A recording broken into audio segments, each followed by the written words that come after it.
भारत एक बहुत ही खूबसूरत देश है, पर ये जितना खूबसूरत है उतना ही रहस्यमय भी। इस खूबसूरत सी देश में ऐसे हजारों रहस्यमयी घटनाएं हुई हैं जिन्हें आज तक किसी ने नहीं समझा पाया, चाहे वो स्पिरिचुअलिटी हो या फिर साइंस। आइए एक्सप्लोर करते हैं भारत के कुछ ऐसे रहस्यमयी घटनाएं जिन्हें किसी ने नहीं समझा पाया। Number 1, red rain of Kerala. वो घटना दुनिया की सबसे रहस्यमयी घटनाओं में से एक है। इसे आज तक एक्सप्लेन नहीं किया जा सका और ये आज तक अनसुलझी पड़ी है। दिन था 5 जुलाई 2001। समय था दोपहर।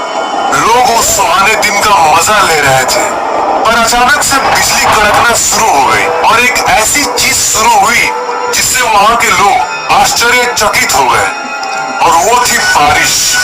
आप सोच रहे होंगे कि इसमें क्या खास बात है, पर वो कोई आम बारिश नहीं था, वो खून की बारिश थी। पर ये सब वहां के लोगों का मानना था। मैं आपको ये मानने पर मजबूर नहीं कर रहा हूँ कि वो खून की बारिश ही थी, पर चलिए थोड़ा साइंटिफिक और रियलिस्टिक बात करते हैं। उस दिन अचानक से जो बारिश शुरू हुई उसकी कलर लाल थी, और बस लाल ही नहीं, कई लोगों ने येलो, ग्रीन और काले रेन ड्रॉप्स को भी रिपोर्ट किया। पहले तो साइंटिस्ट को लगा कि ये कोई खास घटना नहीं है, ये बस कुछ डस्ट यानी धूल के टुकड़े हैं जो पॉल्यूशन के चलते या फिर किसी मीटियोर यानी उल्का के चलते बारिश में मिल गई थी। साइंटिस्ट फिर उस रेन के सैंपल को एक लैब में ले गए और उन्होंने इलेक्ट्रॉन माइक्रोस्कोप के नीचे उसे स्टडी किया, और उन्होंने पाया कि ये किसी मीटियोर की पार्टिकल नहीं, बल्कि ये ऐसी पार्टिकल्स है जो जिंदा थी। जी हाँ, आपने सही सुना, वो जीवित पार्टिकल्स थी जिनके अंदर लाइफ था। साइंटिस्ट को वो रेड ब्लड सेल्स यानी आरसीबी जैसी लग रही थी, जिससे इंसानी खून बना है। ये सेल जैसी दिख रही थी। वो साइंटिस्ट कैसे पता करते कि ये सच में जिंदा है कि नहीं? इसका एक ही तरीका था, और वो है इसके डीएनए की स्ट्रक्चर को देखना। पर असल में उस पार्टिकल के अंदर कोई डीएनए नहीं था।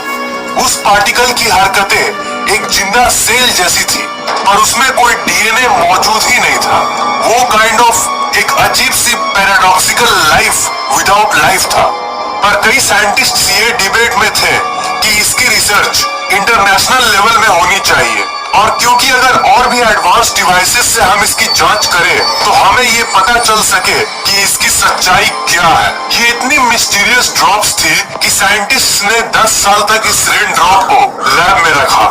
2001 में तो ये सामने आया था कि इसमें कोई डीएनए नहीं था, पर 2012 में यूनिवर्सिटी ऑफ ग्लेमॉर्गन के डॉक्टर राजकुमार गणप्पा और डॉक्टर स्टुअर्ट हॉग ने जब कुछ एडवांस डिवाइसेस से इसकी जांच कई महीनों तक बारीकी से की, तो इन्हें ये पता चला कि इसमें डीएनए सच में मौजूद है। बहुत सारे पब्लिक रिपोर्ट्स में ये कहा गया कि ये कोई एलियन इन्वेजन है।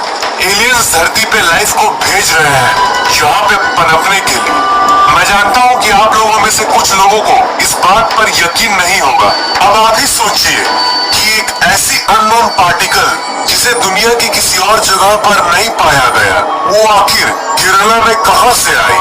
इसकी कोई एक्सप्लेनेशन मौजूद नहीं है। ऐसी चीजें तो हमारी नोन धरती के किसी और जगह पर तो कभी नहीं पाई गई। इसी सारे कंफ्यूजिंग फैक्ट्स के चलते आज तक साइंटिस्ट नहीं समझ पाए हैं कि उस समय आखिर ये लाल कलर की बारिश कैसे हुई थी। Number 2, sonic boom of Jodhpur.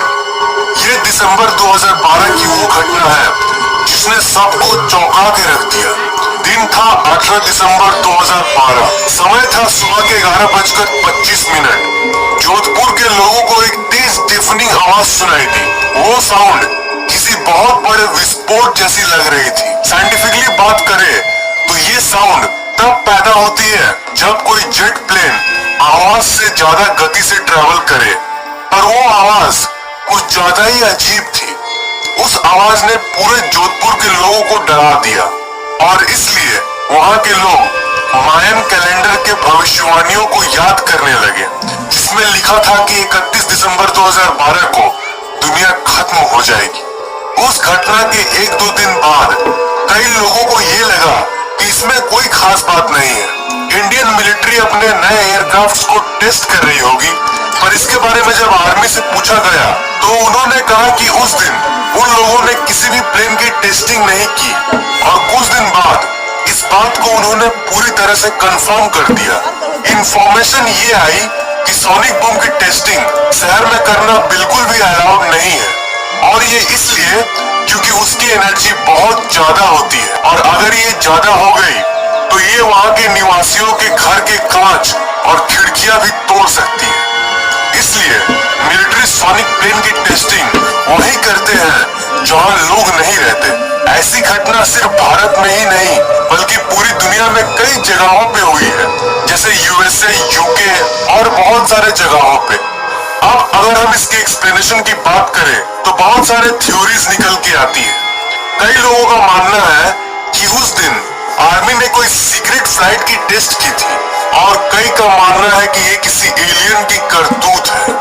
विचारकों का ये मानना है कि एलियन इस धरती पर आ चुके हैं और ये उनकी किसी एक्सपेरिमेंट्स में से एक है। मैं जानता हूँ कि आप लोगों में से कुछ लोगों को ये बात थोड़ी अजीब लग रही होगी, पर आपको ये जान लेना चाहिए कि उसी घटना के कुछ दिनों बाद राजस्थान में कई एलियन साइटिंग्स को भी रिपोर्ट किया गया और ये कोई इत्तेफाक नहीं हो सकता। राजस्थान भारत के उन जगहों में से है जहां एलियन साइटिंग्स लगातार दिखती है। ये घटना बिल्कुल ही अनएक्सप्लेनेबल है और ये सोनिक बूम कैसे हुई ये कोई नहीं जानता और विचारक यहाँ तक ये भी नहीं कंफर्म कर पाए हैं कि ये आखिर सोनिक बूम थी या फिर कुछ और। नंबर 3, जटिंगा। जटिंगा आसाम का एक बहुत ही खूबसूरत गांव है। ये गांव बहुत ही हरा भरा है, हर गांव की तरह, पर ये इसके लिए प्रसिद्ध नहीं है। ये एक बिल्कुल ही अलग सी अजीब घटना के लिए फेमस है, जो है सुसाइड ऑफ द बर्ड्स।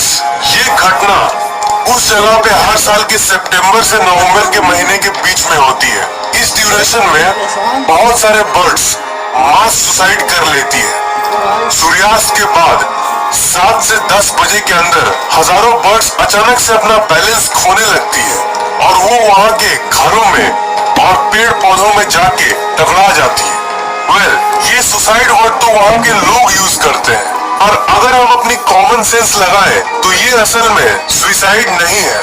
अगर साइंटिफिक वे में बात करें तो बर्ड्स का ब्रेन सुसाइडल नहीं होता है।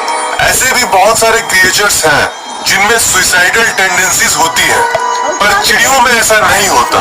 इसलिए ये घटना वहाँ के निवासियों, टूरिस्ट्स और साइंटिस्ट्स को सालों तक आश्चर्यचकित करके रखती है। यहाँ के ज्यादातर निवासियों का तो ये मानना है कि यहाँ पे कोई भूतिया ताकत है जो इन चिड़ियों को नीचे की तरफ खींच लेती है। बर्ड्स माइग्रेशन दुनिया की कई जगहों पर करती है, पर किसी और जगह पर तो ऐसी कोई फिनोमिनन को नहीं देखी जाती। तो ये सिर्फ जटिंगा में ही क्यों होता है? आखिर क्यों इस जगह पे हर साल हजारों बर्ड्स मर जाते हैं? बहुत सारे साइंटिस्ट इस रहस्य को सुलझाने की कोशिश करते आ रहे हैं। जैसे कुछ का मानना है कि बर्ड्स शाम के वक्त में आसमान में मौजूद सूरज के रोशनी के चलते अपना बैलेंस खो देती है, और कुछ का मानना है कि कोहरे के चलते ये अपनी दिशा को खो देती है। और प्रश्न ये उठता है कि एग्जैक्टली यही कंडीशन में दुनिया के कई जगहों पे बर्ड्स माइग्रेट करती है, पर किसी और जगह पे तो ऐसी कोई घटना को नहीं देखा गया। ये सिर्फ जटिंगा में ही क्यों होता है? इसलिए ये जगह अपनी खूबसूरती से नहीं बल्कि बर्ड सुसाइड से मशहूर है। ये एनिमल और बर्ड सुसाइड जैसी घटना दुनिया के और भी बहुत सारे जगहों पे होती है। अगर हम लोग दूसरे देशों की बात करें तो दुनिया में ऐसे और भी बहुत सारे जगह हैं जहाँ क्रिएचर्स बड़ी ही अजीब तरीके से मारे जाते हैं। जैसे जापान में एक ओकिग्रा नाम का जंगल है जो इंसान के सुसाइड के साथ साथ वहाँ के जानवरों और चिड़ियों के सुसाइड के लिए फेमस है। ये दुनिया की इकलौती ऐसी जगह है जहाँ 100 से भी ज्यादा लोग हर साल सुसाइड कर लेते हैं, और रिसर्चर्स जब उस जंगल में जाते हैं तो उन्हें बहुत सारे मरे हुए जानवर और बर्ड्स मिलती है। वहाँ के निवासियों का ये मानना है कि उस जंगल में प्रेतों का साया है। स्कॉटलैंड में भी एक ऐसी बहुत फेमस ब्रिज है जहाँ डॉग्स सुसाइड कर लेते हैं। अजीब बात यह है